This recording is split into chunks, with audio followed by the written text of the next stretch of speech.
Pagdating sa LPG, sa Regasco kami.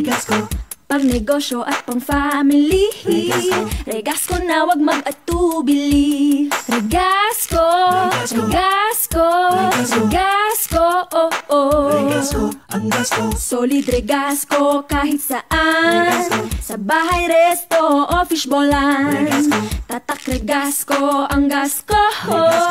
Kababayan manigurado. Regasco, oh oh.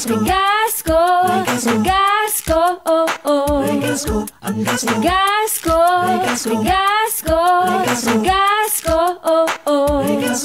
gasto. Love ko, Regasco. Oh oh. Ang gasto.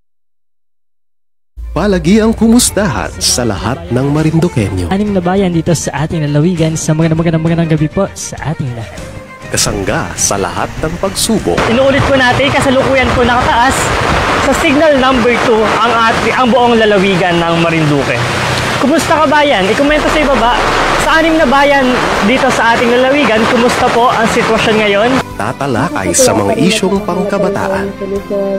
Para sa problema na iyon. Para hindi naman tayo na nakatigil lang at maghihintay.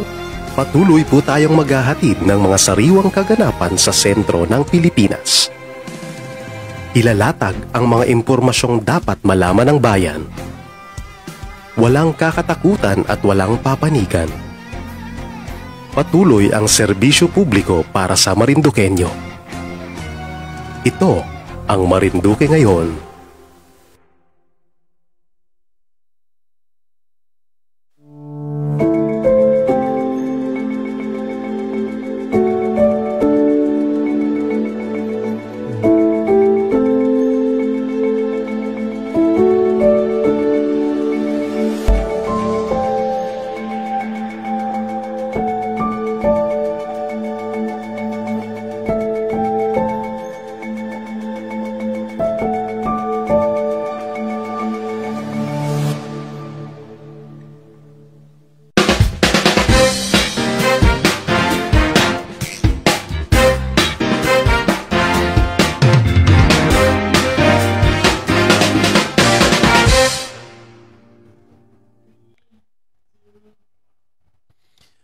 Ayan, so magandang hapon po sa inyong lahat at ngayon po ay nandito po tayo ngayon sa Marinduque ngayon sa GRCAT TV Channel 6 at kasama po natin dito ang napakagandang lalaking si Mr. Dave Scala sa kanyang radio program at ito pong ating programa ay matutunghayan nyo po every Thursday.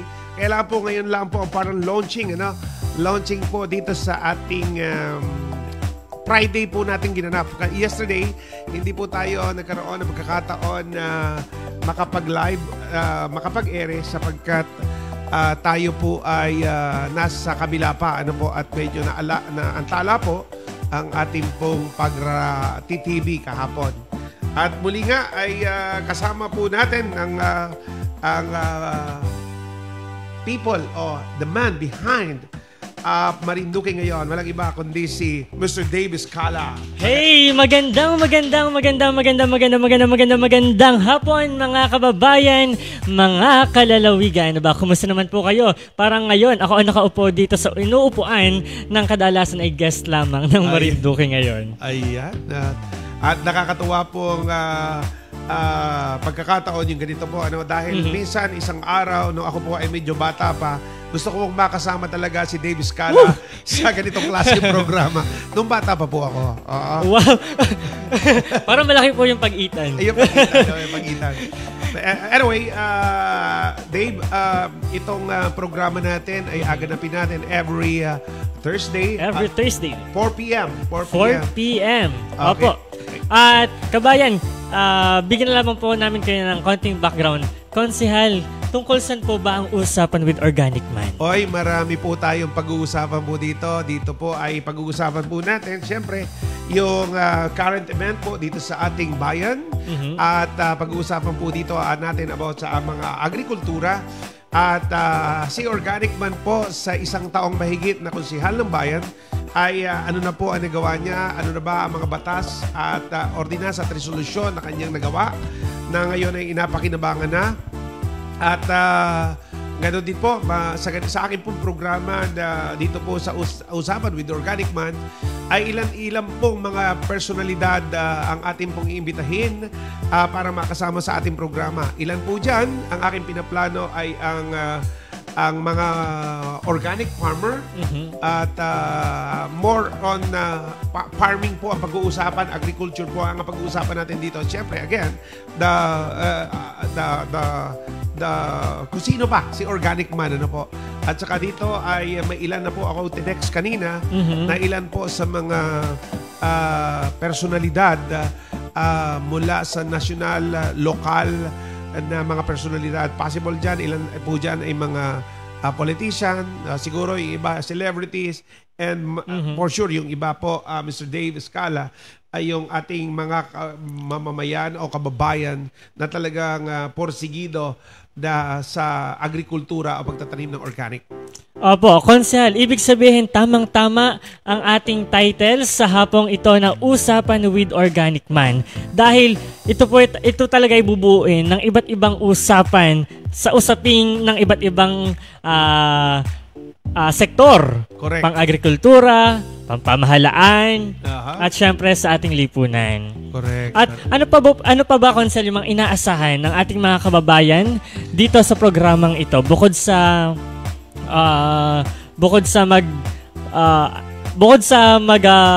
kakausapin nyo dito sa program na ito, yung iba't ibang kilalang personalidad. Siyempre, ang plano po natin dito ay, again, makapag-imbita po tayo ng mga personalidad na lalong-lalo na po yung mga organic man, organic agriculture system at mga magsasakang organiko. Ano po?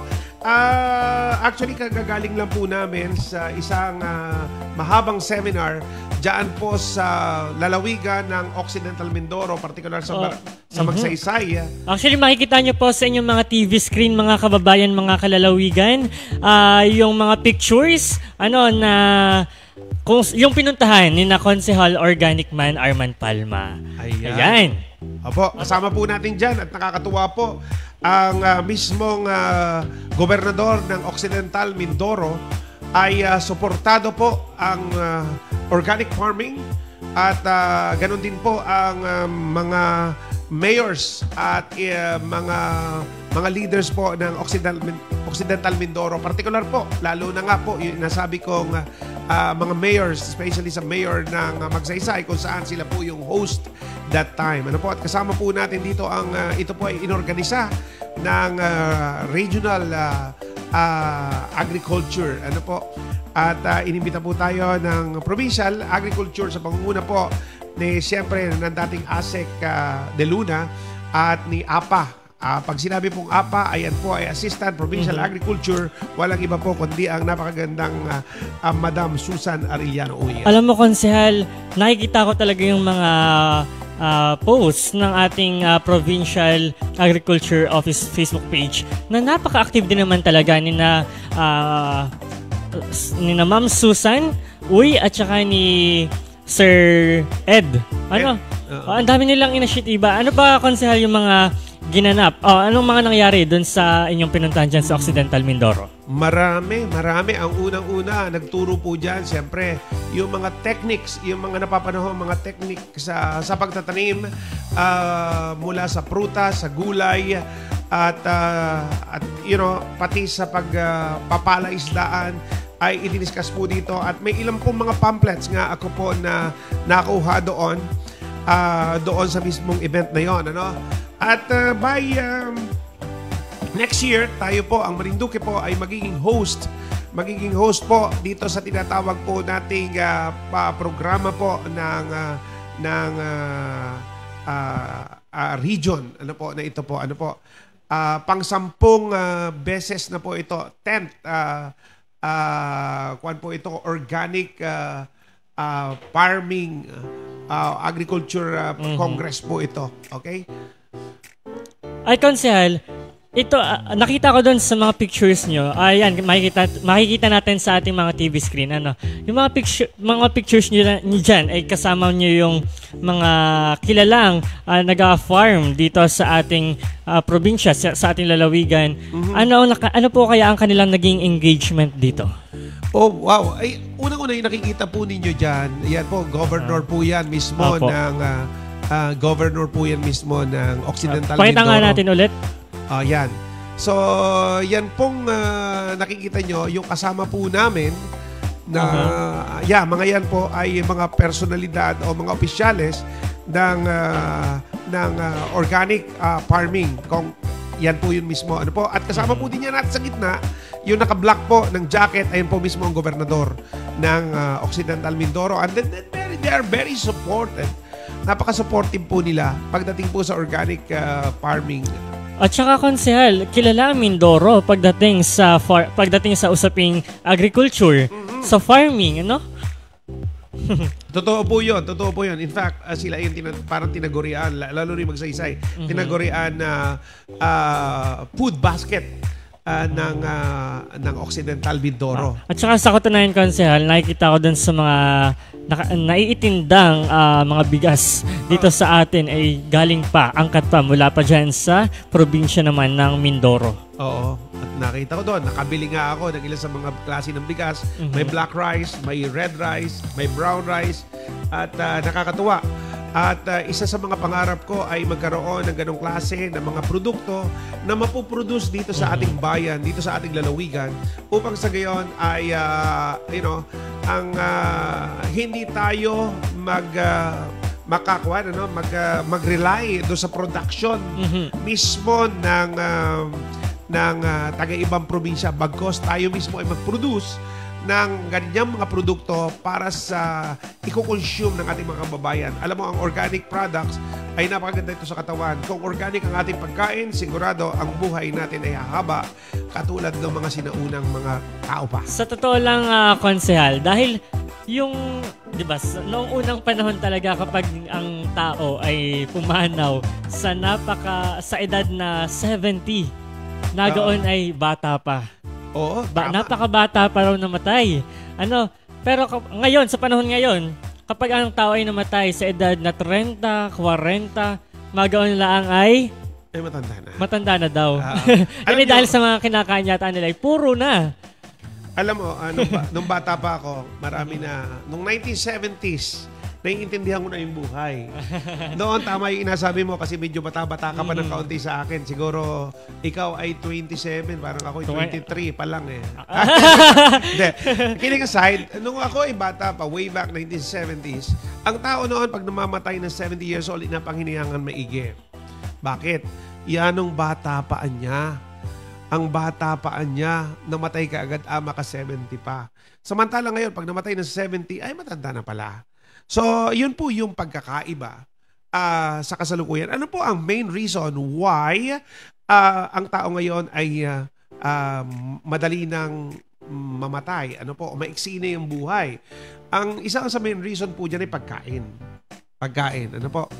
Alam nyo po noon, magbugso ka lamang kung saan natubo, nabunga pagkain na. Ngayon po, bombarded po ng mga pestisidyo ang ating mga pagkain.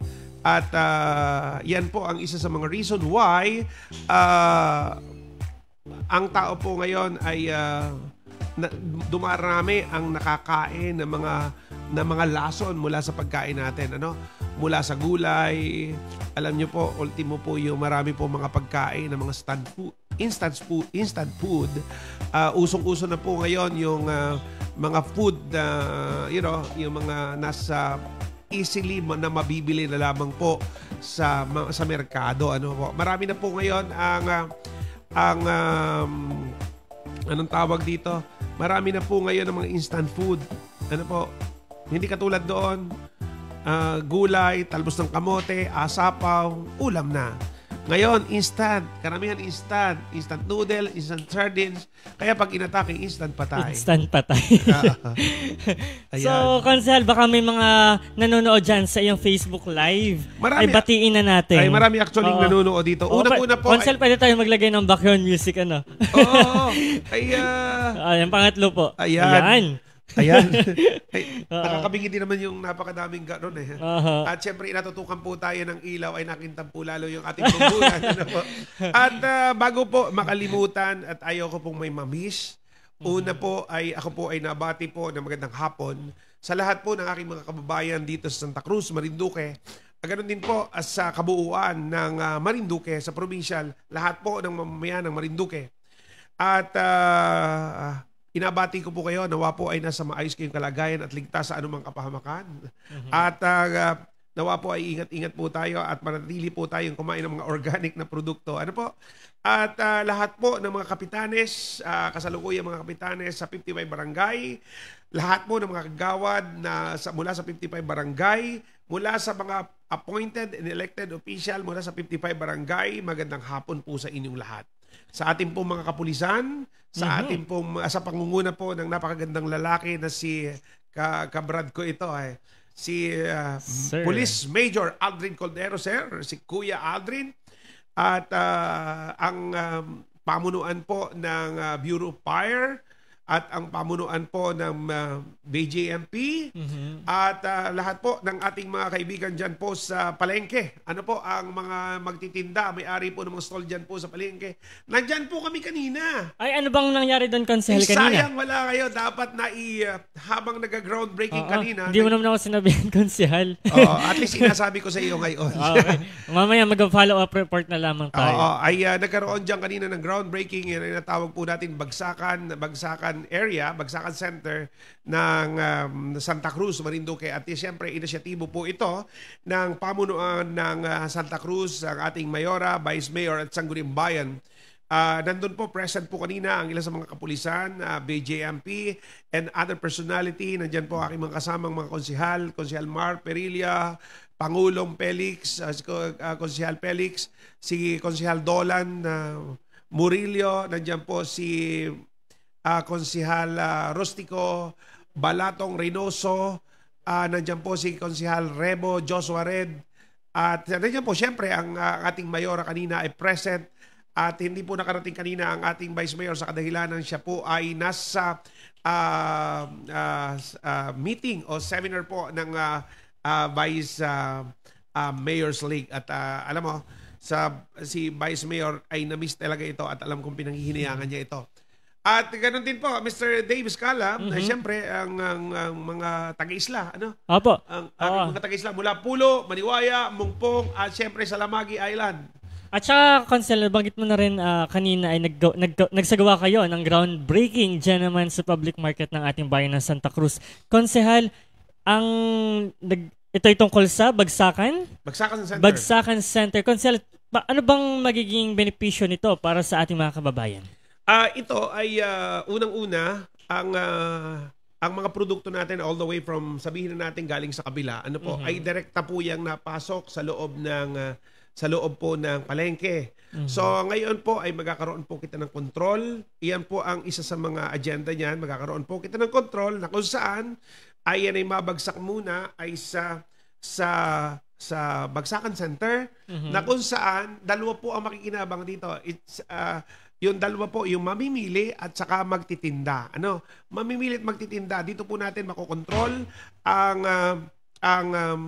presyo ng mga bilihin. Ano? So, ang tanong nung iba kanina, baka naman po bumili po yung mga individual mismo sa Bagsakan Center. Kasi po sa Bagsakan Center ay diyan po ay yung first area na pinanggalingan, sabihin na natin yung sakahan. Diretso na po yun doon. Dito po ay may control po tayo. You cannot buy. Hindi ka makakabili directly kung ikaw ay individual. Dito po ay wholesaler. Ang makakabili lang po dito ay ang mga taga-palengke din po. So madaan lang yun doon sa Bagsakan Center, and then all the goods ay pupunta po yan doon sa mismong mga nagatinda. Ibig sabihin, Consel, ito ba'y matatawag nating pinaka-warehouse? I'm not saying, baka misquote ako doon. Okay. Ito ay kumpara, control lang natin ito para maprotektahan po So, natin ang mamimili at the same time po ay mabigyan po ng seguridad ang ating mga magtitinda. Ano po? Consel, sa panahon talaga ngayon, napaka-alarming ng biglaang pagtaas ng mga presyo ng ating mga pangunahing bilihin. Ito kaya ay nakikita nating epektibong paraan para ma-regulate natin ang presyo ng ating mga bilihin. Precisely. Yan ay talagang isa sa mga nakitang paraan ng ating punong ehekutibo. At the same time, nakita rin po namin yan bilang mga konsihal, membro ng Sangguniang Bayan, na ito po ay makakatulong. Ano po? So, kumbaga, for us to control everything pagdating po doon sa loob ng palengke at sa mamimili po natin. Ano? Opo. Yun. So, ay batiin pala natin ang ating punong bayan, kasalukuyang punong bayan, Mayor Marisa Red Martinez, na nag-chat sa akin to kahapon, nangungumusta. Ayan. Kaya, Mayor, okay na okay naman po at minsan ay madalaw po kayo dito sa aming studio ng Marinduque ngayon. Ayan po. Magkasama po kami kanina ni Mayora, Marisa Red Martinez at sa mga department heads. Lahat ng mga department heads nandun kanina at nakakatuwa, ang daming nanonood. Although, inabot kami ng ulan during the program. Ay, ang lakas nga po, ang lakas nga ni po ng ulan kanina. Oo. Tapos, kayo po ay napapunta sa Buwak. Kumusta naman po yung panahon sa Buwak? Well, along the way, so nasa Mugpog kami kanina. Apo. Merong hindi po, alam mo, may tinatawag na asik-asik. Dito sa atin, naiintindihan yun, asik-asik. May tinatawag din tayo ng ulan. Nasa pag-iitan ng dalawa. Hindi asik-asik, hindi ulan. Hindi daan, kundi libo. Hindi ganun Lakasan. Pero kanina po, ang lalaki ng mga patak ng ulan dito. Ganun. Parang yung masakit baga sa balat. Kaya naman mga kababayan, oras sa Pilipinas at sa buong kapuluan, 22 minutes makalipas po alas 4 na isang magandang hapon at ang oras po yan ay hatid naman po sa atin ng Regasco. At mga kababayan, magbabalik po tayo makalipas ang ilang mga patalastas at ilang mga paalaala. Pagdating sa LPG, sa Regasco kami. Pag negosyo at pang family, Regasco na wag mag-atubili. Regasco. Pagdating sa LPG, sa Regasco kami. Pag negosyo at pang family, Regasco na wag mag-atubili. Regasco, ang gasko. Solid Regasco kahit saan, sa bahay, resto o fishbowlan. Tatak Regasco ang gasko, kababayan manigurado. Regasco, ang gasko. Regasco,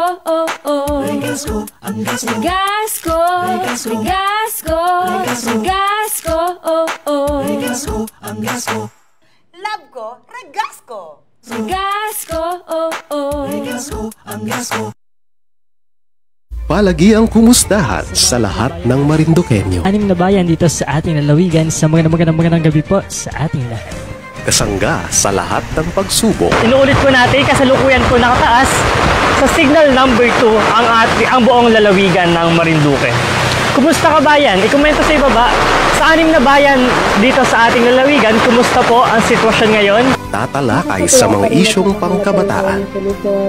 Para sa problema na iyon. Para hindi naman tayo na nakatigil lang at naghihintay. Patuloy po tayong maghahatid ng mga sariwang kaganapan sa sentro ng Pilipinas. Ilalatag ang mga impormasyong dapat malaman ng bayan. Walang kakatakutan at walang papanigan. Patuloy ang serbisyo publiko para sa Marinduqueño. Ito ang Marinduque ngayon. Mga mamis, gamit ba sa bayang hanap mo? Dito na tayo! Airisha General Merchandise. Hanap mo ba'y telebisyon, washing machine, mga gamit sa kusina, furnitures at iba pang mga gamit sa iyong bahay? Huwag ka nang lumayo pa at pumunta na sa pinakamalapit na branch ng Airicia sa inyong lugar. Kung hindi swak ang budget, maaari ring installment sa mga piling items na mabilis pang ma-approve. Airicia General Merchandise.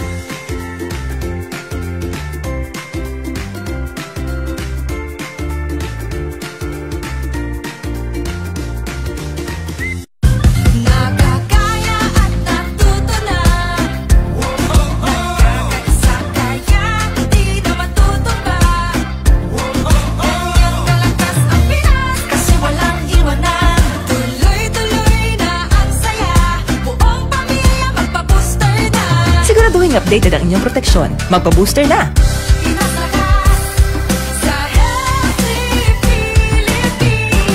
Isang mensahe mula sa DOH.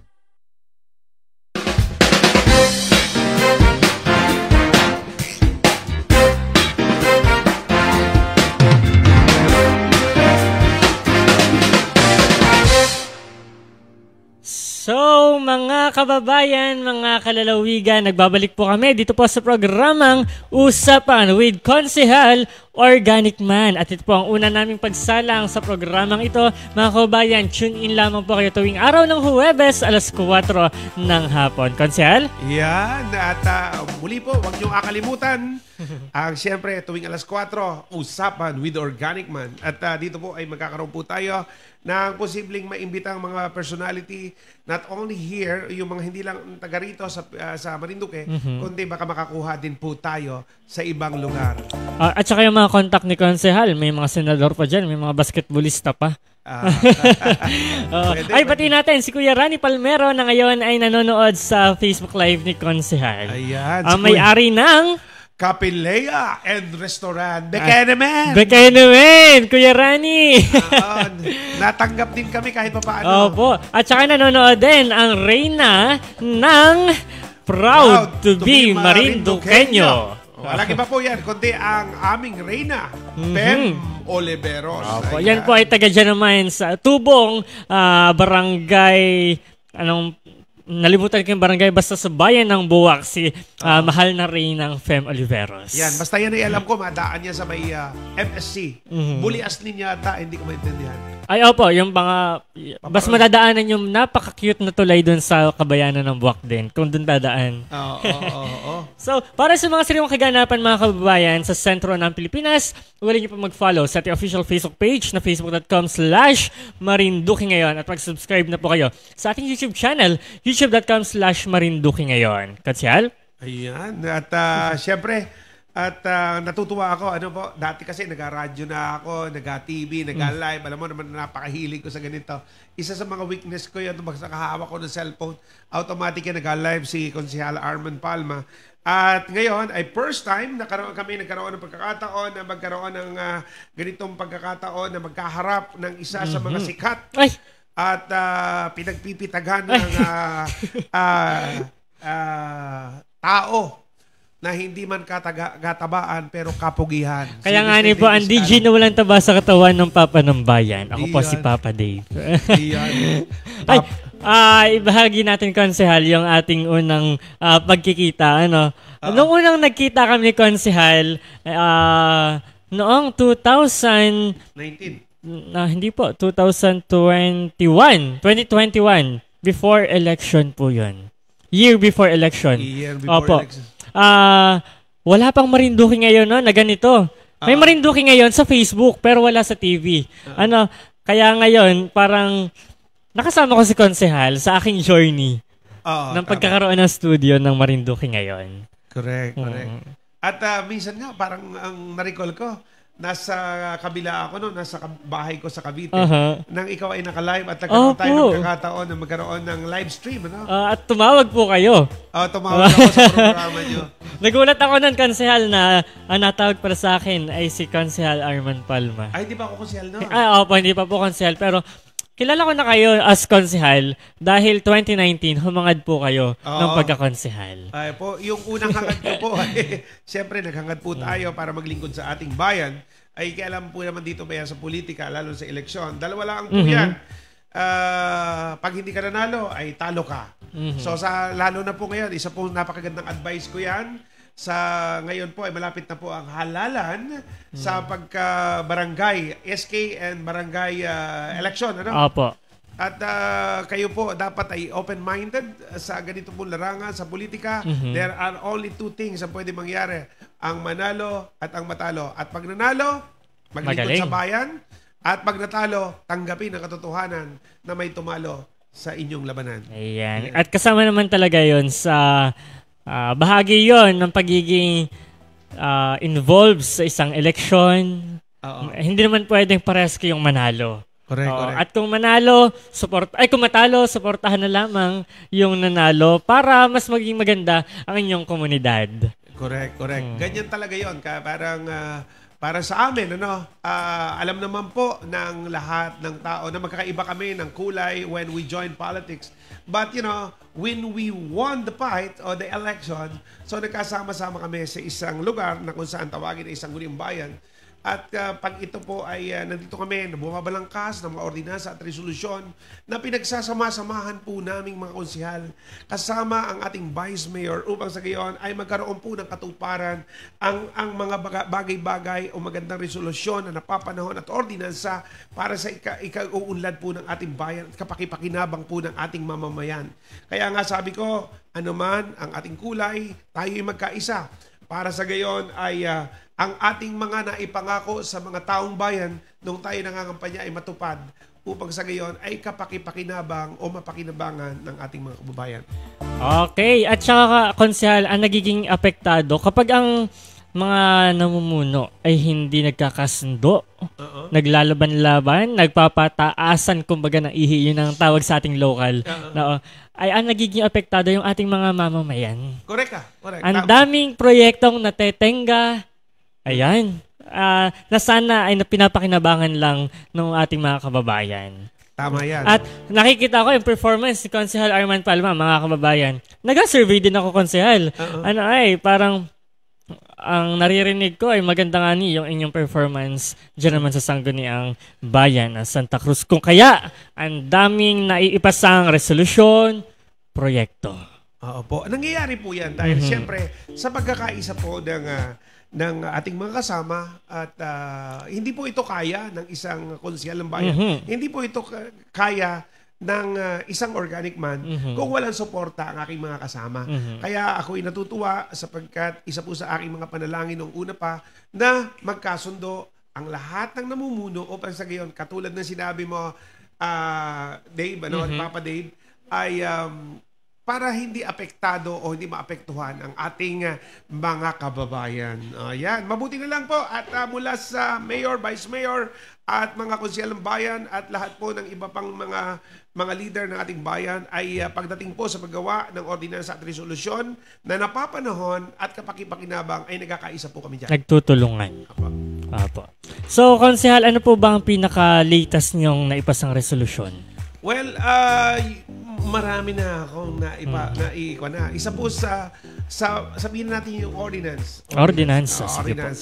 So, isa po doon sa mga ordinansa is about, alam mo po, napakamahal ng bilihin. Lalo na, hindi lang po isang bilihin, kundi isa po sa pinakamahal na bilihin ngayon ay karne. Tama po, tama. Ng baboy. Ano po? Na-amaze ako pag nadaan ako paparting sa Sariaya o Quezon area. Medyo mura ang mga bilihin ng mga lalo sa karne. So, isa po sa mga author ang inyong lingkod ay sa pagkokontrol po ng paglabas ng mga baboy na nabibili po dito sa ating o nanggagaling po dito sa ating bayan. Ano po? So, kumbaga nagamahal yan simply because yung supply and demand. Pagka kulang ang supply, magamahal talaga. Talagang anong mangyari dyan, talagang ang programa o ang ordinansa ginawa natin kasama ang ating mga kasamang konsehal at ating Vice Mayor ay yung para makontrol po yung paglalabas ng ating mga kahayupan o kababuyan. Tama ba yung terminology ko? O yung mga baboy na ilalabas. Para sa gayon po ay tayo ang makinabang sa sarili nating supply. So, yun po yun, Dave. Ano? Opo.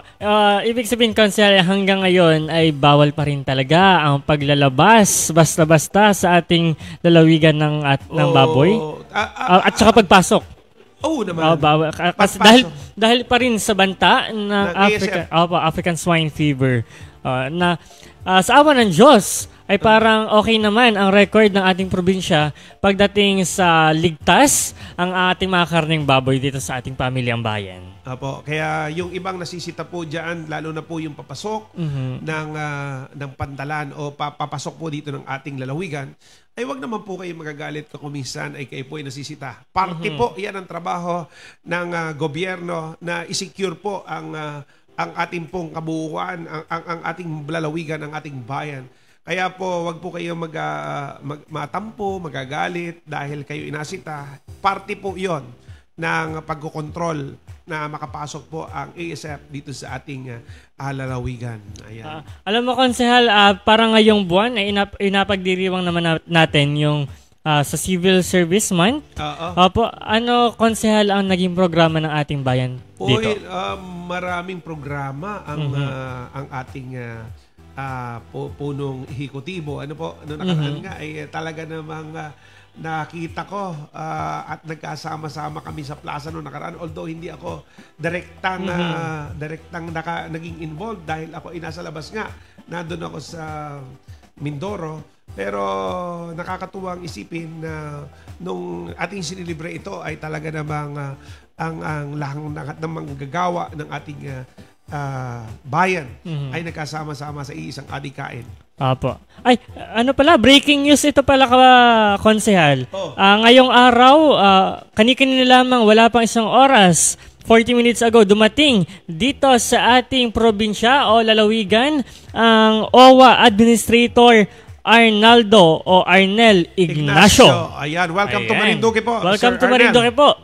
Ayan, kakatuwa. Ano at saka, kailan ba natin inapagdiriwang, Konsehal? Ngayong araw, inapagdiriwang natin ang birthday naman ni Mama Mary. Ayan. Po. September 8. September 8. At would you believe na, alam mo ba na narating ko mismo ang libingan ni Mama Mary? Wow, saan po ito, Konsehal? Parang hindi ko ito alam. Hindi ko ito alam. Yan po ay nasa Salala, Oman. Sa Oman? Sa Oman. Doon din po nakalibing at nakarating ko po mismo ang libingan ni Job, ni Job. Doon ko na mismo. Actually, meron ako dito sa video kung saan kung kailan ko sila puntahan, anong itsura ng libingan nila, nandito lahat sa telepono ko. Mamaya, galing naman, nape-preserve yun. Na-preserve, yeah. Galing. And then, dun lang sa mga libingan na yon, naikwento ko lang dahil narating ko siya. Iba't ibang religious group ang nandoon. It's either ikaw ay Christian or Muslim. Nandoon, nagkasama-sama kami nung nandoon kami noon. Hindi pinag-usapan kung anong religion. Ang pinag-usapan namin dito, wow, this is the tomb of Job. Tomb of Virgin Mary, you know. So, nakita-kita kami doon. At ang nakakalungkot lang doon, syempre, yung nakita namin yung genealogy ng mga saints at saka yung mga prophet, ano. Ang nakakalungkot doon nung nakita ko, si Jesus Christ ay isang prophet lang na nakalagay doon. Na ito po ay lihis sa ating paniniwala na siyempre ang ating Panginoong Jesus ang ating Panginoon at tagapagligtas, di ba? So nakalagay lang doon prophet Jesus. Propeta Jesus. Yun lang. So nandun yun. Parang ibig sabihin, kaparehas lang siya ni Job. Samantalang makikita mo sa Bible, if you are reading the Bible, if you are believing in Bible, ang makikita mo doon ay ang Panginoon at si Job. Si Job, nag-ausap. Punta tayo para sa napapunta tayo sa religion. Hindi, naikwento ko lang na kaunti. Di ba?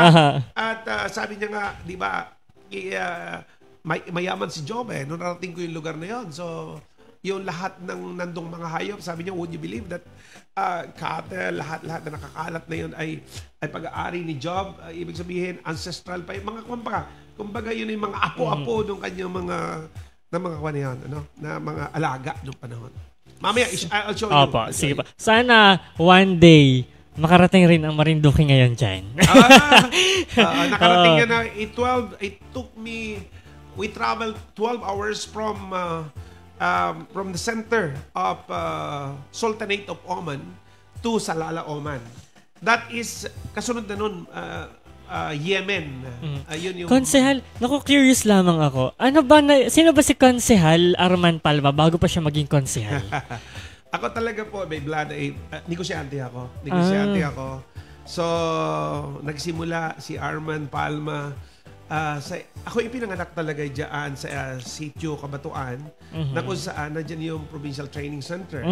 I was born there. I rose up there hanggang nag-elementary ako nag-kinder ako sa Tawiran, kindergarten.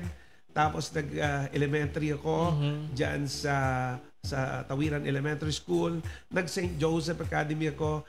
And then nag-transfer ako sa Pulo National High School. And then nag-college ako sa Marinduque State College, Buwak. And then right after that, so nagtrabaho si Organic Man sa kabila. Nagtrabaho si Organic Man. So, simpleng manggagawa. Pero alam mo si Organic Man, masyado po talagang kahit hindi ko kaya nung panahon. Pag tinanong ko, kaya mo yan? Kaya ko yan. Kaya ko yan. Hanggang sa na-develop yung ganong klaseng personality. And 6 months after, I became supervisor. And then a year after, maybe, naging manager po ako ng company. And then, mga how many years, tapos naging head na ako ng isang department. Nagtrabaho ako sa Daiichi Electronics before. And then, napunta ako sa URC, sa JJ Summit. I don't know if you heard about the URC, Universal Robina Corporations. And then, they offered early retirement, and I retired at the age maybe at 38 years old. And then, that time, sabi ko nga, masyado na napagod si Organic Man sa pagtatrabaho. And then, nag-try ako makipag-business partner. Nag-handle ako ng isang malaking company as a parang business partner. Pero ang tawag sa akin, industrial partner. Siya ang namuhunan, ako yung nagpatakbo. And then, para may idea ka lang naman, na-involve ako sa, I don't know if you heard about Camiseta. You may check. Yes po. Camiseta, damit. Milk and Company. I was their, I used to work as a vice president for sales and marketing. And then right after that, I gave up my shares. And then lumipat ako sa iba't ibang bansa. Naikot ko ang buong Asia. Wow. Nakarating ako sa Gulf countries. Nakarating ako sa iba't ibang bansa, and then the last partnership ko was nakipag-partner ako sa Malaysian company pero based in Nigeria, Africa. I used to work for and partner with the mga Nigerian partner, Malaysian partner na naka-base sa 11 state ng Nigeria. So kaya naikot ko yan. And then, right after that, nag-distribute ako ng organic fertilizer. Naikot ko ang buong Pilipinas hanggang naging partner ko nga dyan. Hello, Mr. Senator Manny Pacquiao. Yan, naging partner ko yan sa Kwan. Siya yan ang isa sa mga nagtiwala una sa akin. Pagdating po sa organic fertilizer, umikot kami na sa Sarangani province. Nag-aani po kami sa General Santos. And then, yan, naikot ko, distribution. And then, nung nandito ako sa Marinduque, I introduced organic fertilizer. Nung nag-introduce ako ng organic fertilizer, knowing na ako ipakikinggan, pero I've talked to a lot of personality dito po sa atin. But, parang si Kristo, hindi ka paniwalaan sa lugar mo. Okay. Hindi ka si Kristo, hindi pinaniwalaan sa lugar niya. That's why I tried to join politics. But when I tried, my first try was failed. Hindi ako naging successful. Natalo tayo. And then second, tayo ay sa 30 tayo naglaban at naging pangalawa tayo. At isa nga yan sa mga sinusulong ko dito sa ating bayan at nakagawa nga po tayo. We adopted the Republic Act 10068, which is the organic farming. And then nakapag-adapt din po tayo ng iba't ibang pamamaraan o resolusyon ng ganitong klaseng sistema. At natutuwa naman ako dahil ang ating punong ehekatibo ay isa sa mga programa niya o sa 10-point agenda ay kasamang agriculture. So inaantay na lang po natin na maging mulat ang lahat po ng Santa Cruzin ang Marinduqueño pagdating po sa organic farming. So, pag nangyari po yun, hindi na tayo magre-rely, Dave, sa lahat ng produkto na nanggagaling sa labas, particular sa Quezon. Ano? Yes. Nakakalungkot isipin na karamihan, 70 to 80% ng ating kinakain dito sa ating bayan, not only here in Santa Cruz, but in the entire Marinduque, ay yan ay nagagaling sa kabila. So, yan ang nakakalungkot. Samantalang, we have enough land para makapagtanim. Ano ang nakakatakot ngayon? Ay gusto ko lang maibigay po ng kaunting senaryo, itong senaryo po na ito, dahil ito po ay posibleng mangyari sa Marinduque, particular dito sa ating bayan. Ano po ang nangyayari ngayon? Karamihang magsasaka dito sa ating bayan ay edad 50 pataas na lamang. Yan ang majority ng mga farmers dito sa atin. The grim scenario is this. Possible, pag naubos ito at tumanta na itong mga farmers na ito, wala nang nasibol na mga magsasakang kabataan. Bakit? Unang-una natatamad. Wala na yung inject na magtanim para pagdating ng panahon, ikaw ay may aanihin. Kasi karamihan ngayon, libre na halos ang pag-aaral. Mag-aaral, and then ini-enjoy nila, nalabas sila ng Marinduque at sa kabila mag-trabaho.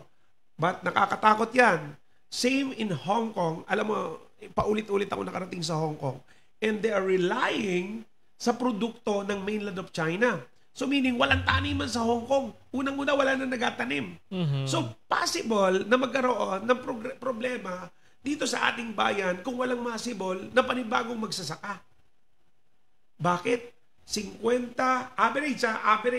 Marami na, malaking porsyento. Ayoko magbigay ng data.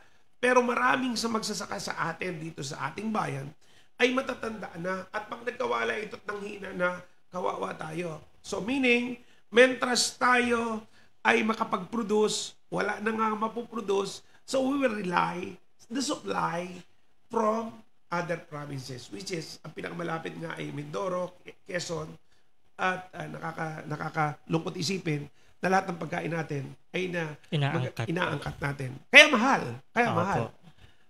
Bakit nagamahal? Unang-una yung supply ko kukunti. Pangalawa, ang mahal ng fertilizer. Yes. That's why I am introducing the organic way of farming. Nasa mga susunod nating episode, mga kababayan, ay mas i-elaborate pa ni Konsehal Arman Palma kasama ang ilang mga personalidad o opisyales pagdating naman na may kinalaman sa organic farming, lalong-lalo na Agriculture Office. Yes. At ako'y natutuwa at nandiyan ang MAU, nandiyan ang ating mayor, at nandiyan ang Sangguniang Bayan, nandiyan din, nakatutok din po ang ating Provincial Agriculture, ang ating mismong governor ay nakatutok sa agrikultura.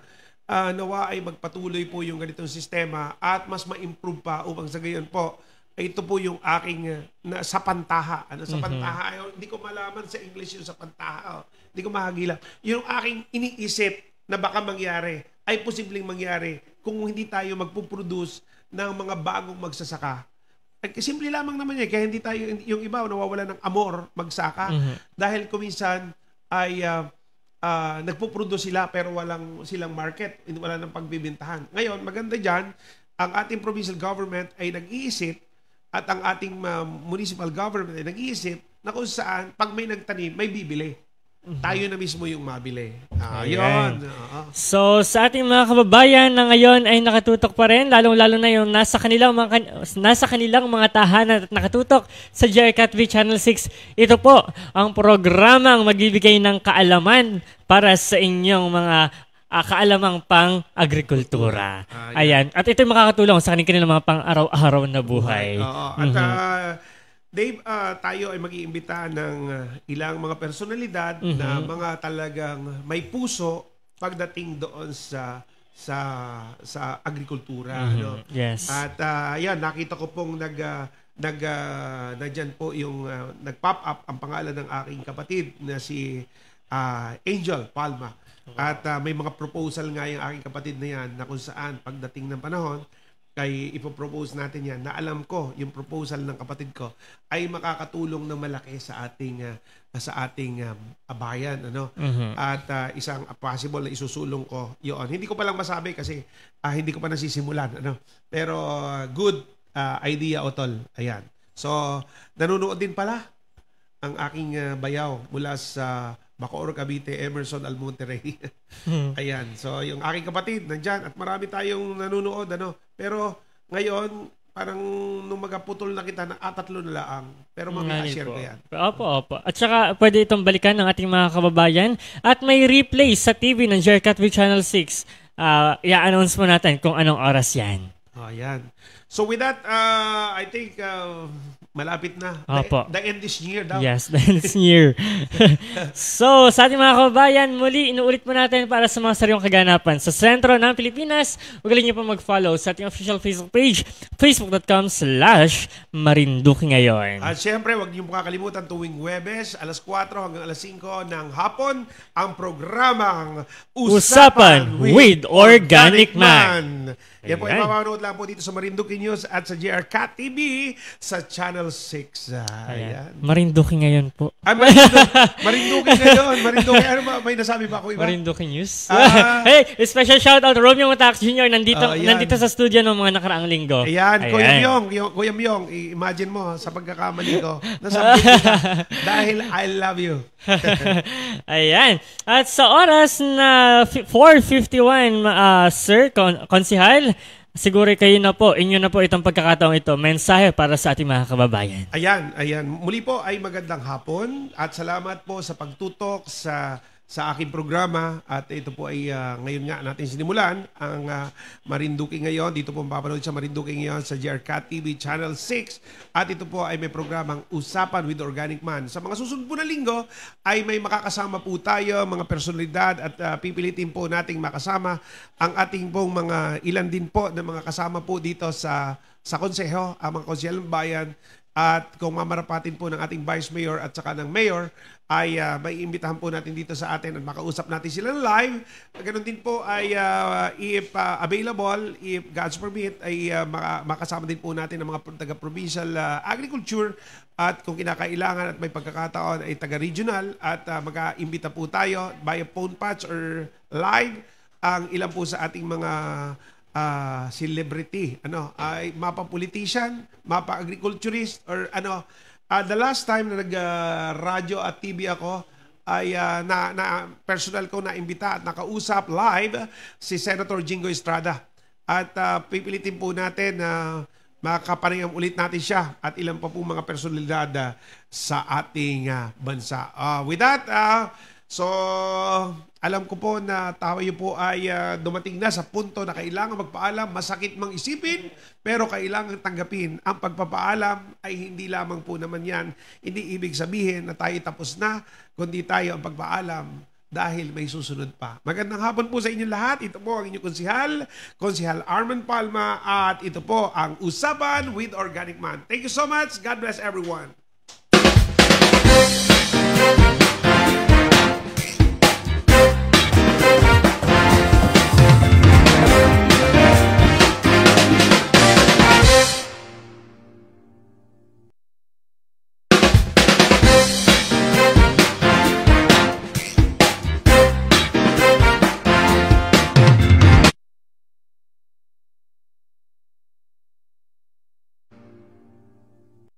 Pagdating sa LPG, sa Regasco kami.